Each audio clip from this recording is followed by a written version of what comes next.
Cari telespettatori, rieccoci insieme come ogni venerdì ad affrontare i temi riguardanti le pensioni, temi scottanti perché non si addiviene a un quid significativo della situazione. Quindi con Rosanna Bettella, grazie, ben ritornata qui con noi dello SPCGL, e Daniele Tronco, segretario organizzativo, sempre SPCGL del Veneto, vediamo un po' di fare la situazione, fare il punto della situazione. Una situazione difficile, ogni giorno, anche quest'oggi escono articoli a tutta pagina sui giornali, cercando di spiegare, poi le cose si cambiano, insomma alla fine le persone non capiscono nulla, ci sembrano che le categorie che in qualche modo avrebbero uno sgravio sull'età da 11 siano passate a 15, che lavori usuranti, però poi bisogna aver fatto 7 anni consecutivi di questi lavori usuranti, poi insomma ci sono tanti poi, tanti punti di domanda, tante questioni irrisolte e tanta insoddisfazione da parte dei pensionati pensionandi, diciamo così, perché sono quelle persone che aspettano di poter andare in pensione o non vedono mai la fine perché dicono c'è sempre un protrarre in là.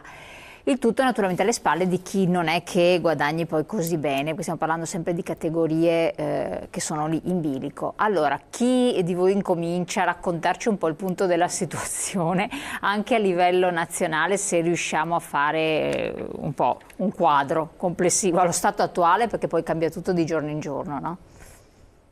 Sì, non è... buongiorno a tutti intanto.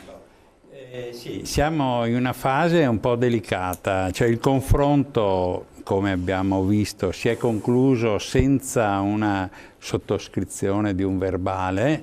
Che voi invece speravate su questo? Abbiamo preso atto delle posizioni che il governo adesso porterà in Parlamento, hanno iniziato proprio ieri la discussione parlamentare.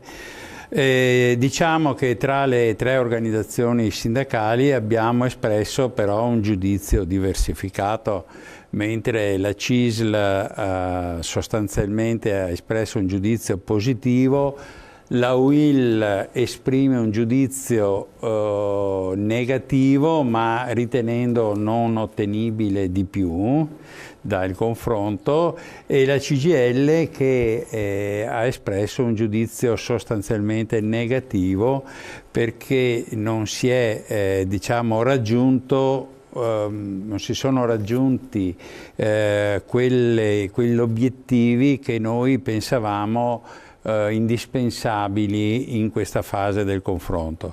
In buona sostanza noi avevamo chiesto, tra le altre cose, insomma, ma la cosa più significativa era di fissare un break, una sospensione del meccanismo di innalzamento automatico dell'età, anche perché c'era tutto il tempo prima che scattasse il meccanismo, perché come i telespettatori sanno benissimo, se non si blocca questo meccanismo noi avremo un incremento di 3 mesi del periodo necessario per avere la pensione di vecchiaia, che passerà dai 66 anni e 7 mesi ai 67 anni, ma nel corso dell'anno prossimo.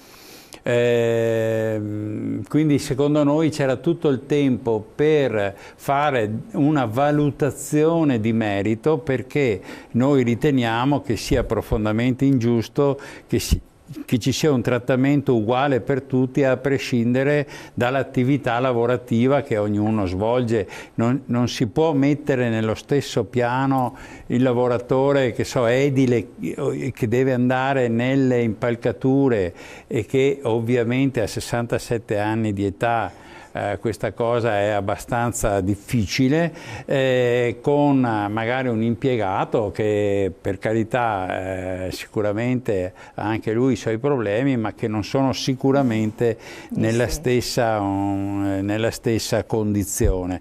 Quindi volevamo fare un ragionamento e il governo ci ha avanzato una proposta di alzare il numero delle categorie che avranno una deroga, portandole a 15 categorie, ma che sostanzialmente coinvolgerà circa 15.000 lavoratori in tutta Italia.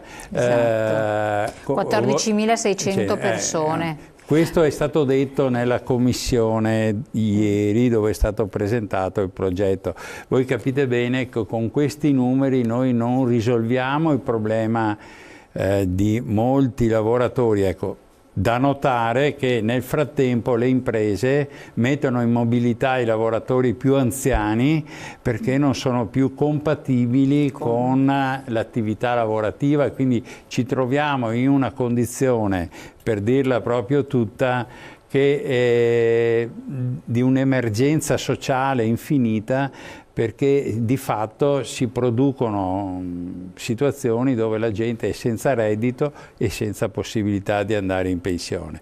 Poi c'è anche un aspetto legato al numero di anni necessari per raggiungere. I famosi 7 anni consecutivi. A parte questo, ma poi si propone di alzare, fare 30 anni, da passare dai 20 ai 30 anni, che questo provvedimento, se dovesse essere fatto, noi auspichiamo veramente che non sia così, perché vorrebbe dire che molti lavoratori, soprattutto diciamo andando indietro nelle classi d'età, si troverebbero nella condizione di avere più difficoltà a maturare 30 anni di lavoro, passare da 10 a 30 anni, da 20 a 30 anni, ci sembra una cosa non giusta.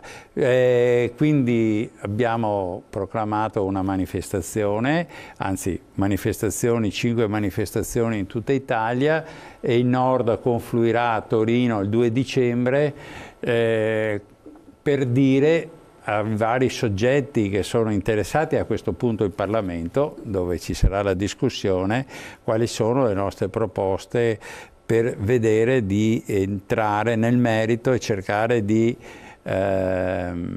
cambiare, diciamo, di introdurre qualche elemento di modifica che raccolga, diciamo, operazioni di buon senso, nulla di che. Ieri noi abbiamo fatto un'iniziativa a Venezia. Chiedo un attimo se dalla regia abbiamo le locandine relativamente alle manifestazioni, magari le possiamo anche mettere in onda. Ieri abbiamo fatto un'iniziativa a Venezia con circa 500 pensionati e c'era l'onorevole Damiano, che lui sta nella Commissione Lavoro del Parlamento, che ci ha garantito, diciamo, un intervento, un'azione da parte dei gruppi parlamentari al fine di arrivare, diciamo, a degli elementi, a dei provvedimenti che siano, diciamo, in linea con quanto noi sosteniamo, insomma. Che cosa ha detto in modo... No, per esempio questa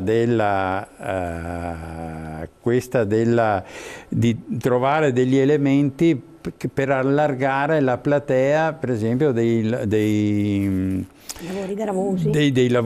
lavori gravosi, e che poi si collega anche alla platea dell'Ape Social, perché è collegata alla questione, perché è evidente che noi dobbiamo consentire a talune figure lavorative che rientrano nella platea degli Ape Social, perché poi sono quei lavoratori che vengono espulsi dal mercato del lavoro, hanno più di 63 anni, hanno una situazione che per alcuni versi, come abbiamo detto anche l'altra volta, è paradossale. Insomma, ci sono alcuni aspetti di quel provvedimento che vanno corretti, perché altrimenti, come è successo anche noi in Veneto, tra le domande presentate abbiamo respinte domande di lavoratori che hanno magari fatto una giornata di lavoro con un trattamento, ovviamente non da contratto indeterminato, ma un trattamento regolare, perché onesti, non sono andati nel mercato nero, eccetera, e hanno interrotto il periodo di disoccupazione, e quindi la domanda gli è stata respinta. Cioè, cose di questo genere abbiamo oggi nel nostro paese. Dopo vediamo appunto di sentire anche dei contributi, interviste che abbiamo realizzato in questa occasione occasione appunto ieri, ma le vediamo dopo, così riprendiamo un filo del discorso. Io voglio fare un po' l'osservazione che è stata riportata. Costo stimato 385 milioni fino al 2021, questo ampliamento della platea delle persone che avrebbero uno slittamento di qualche mese. 9,4 milioni di euro effetti negativi sulla finanza pubblica, 121,9 milioni di euro fino al 2019. Questo poi accentua la spada di Damocle che l'Europa ci ha posto sulla testa per quanto un'eventuale manovrina di questa primavera, intimandoci che se il governo tocca le pensioni arriva la battostona, perché l'Europa dice assolutamente no. È una considerazione abbastanza pesante quello che è stata fatta. Poi quando si portano questi conti alla mano all'Europa, che sembra che governi anche i destini, anzi governi i destini interni degli stati e delle persone, non è proprio il massimo. No, qui c'è un atteggiamento dell'Europa molto miope che abbiamo già ripreso molte volte, no? Cioè, io penso che noi dovremmo come dire, tentare di ribaltare questo meccanismo, perché se noi non diciamo modifichiamo questo atteggiamento ultra rigorista dell'Europa, noi finiamo che risolviamo il problema con la morte definitiva, cioè che non è chiaramente la soluzione dei problemi, perché noi pensiamo che bisogna guarire, non ammazzare l'ammalato, e quindi diciamo che atteggiamenti di questa natura non aiutano certo, diciamo, la discussione. E quindi i vincoli che ci sono stati messi vanno letti in modo, diciamo, anche abbastanza intelligentemente, perché, ripeto, noi stiamo parlando di una situazione che produrrà un dramma sociale al quale dovremmo dare delle risposte che avranno dei costi. Cioè, io voglio ricordare che molti dei provvedimenti del governo sono stati sovrastimati dalla Ragioneria dello Stato, quindi adesso quei numeri che lei ha letto adesso sono numeri che vengono dalla Ragioneria dello Stato. Sì. Ma bisogna sapere che noi anche nel recente passato la Ragioneria ha stimato 6-7 volte l'effetto economico di alcuni provvedimenti che poi nella pratica concretezza. L'esempio dell'app social è un esempio clamoroso, perché adesso si è modificato un po' perché si sono accorti che era, ma se io presento 100 domande e me ne respingi 95 e me ne accetti 5% solo delle domande sulla base di un atteggiamento che l'amministrazione ha determinato autonomamente, è chiaro che a quel punto tu prevedi di spendere 100, poi spendi 5. Adesso si è un po' modificata perché ovviamente si è capito che con quell'atteggiamento lì l'app social finiva la sua funzione, che ricordo che è stato un grande risultato che il sindacato ha portato a casa nella trattativa dell'anno scorso, nell'accordo dell'anno scorso. Poi mi rendo conto che c'è qualcuno che mette, diciamo, lo zampino, che mette il blocco. Ovviamente c'è il tema, poi per non dire che in Europa noi abbiamo un sistema previdenziale che è stato, per effetto di varie riforme, si è molto accentuato. Cioè noi abbiamo una situazione, per esempio abbiamo già anticipato una cosa che in Germania avverrà fra 10, 15, 20 anni addirittura. Ecco, esatto, però proprio per dare un po' una risposta anche ai nostri telespettatori, ci è arrivato anche prima un messaggio che commenta il discorso dell'Europa, non è che sono così filoeuropeisti. Voi avete anche una rappresentanza europea come pensionati, no? Sì, certo. E cosa ne pensano della nostra situazione? Cioè, come ci si rapporta con la nostra situazione, con la situazione dei pensionati rispetto agli altri paesi dell'Europa? Cioè, almeno dovrebbe esserci un'omogeneità, visto che c'è su altri fronti anche su questo. Siamo proprio in una situazione di disparità totale.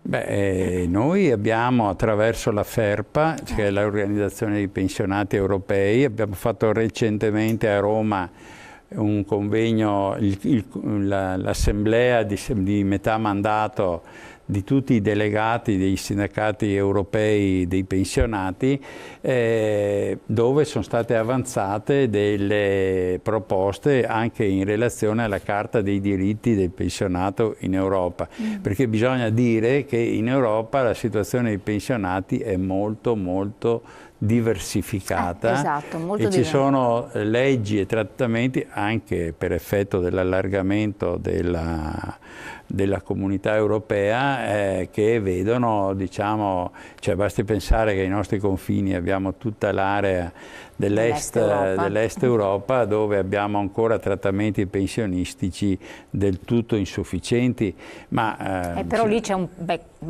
un passato diverso, insomma, sì, vengono certamente. da regimi diversi. Diciamo che c'è una situazione, diciamo così, dove c'è Francia, Germania, insomma sono situazioni diverse, migliori rispetto alle nostre, insomma.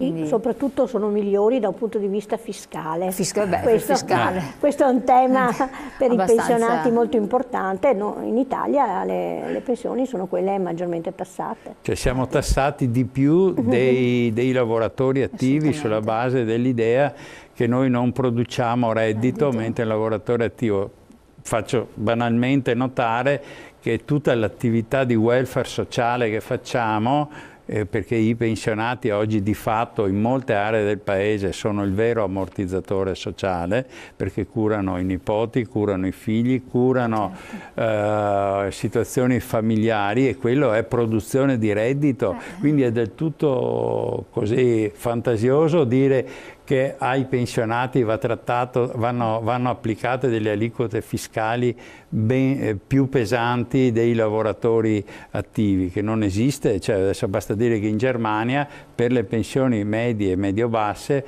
abbiamo una soglia del 4%, cioè diciamo che noi siamo... Infatti fuori limiti. Torniamo a parlare di questo, andiamo in pubblicità prima, pochi secondi, tra poco.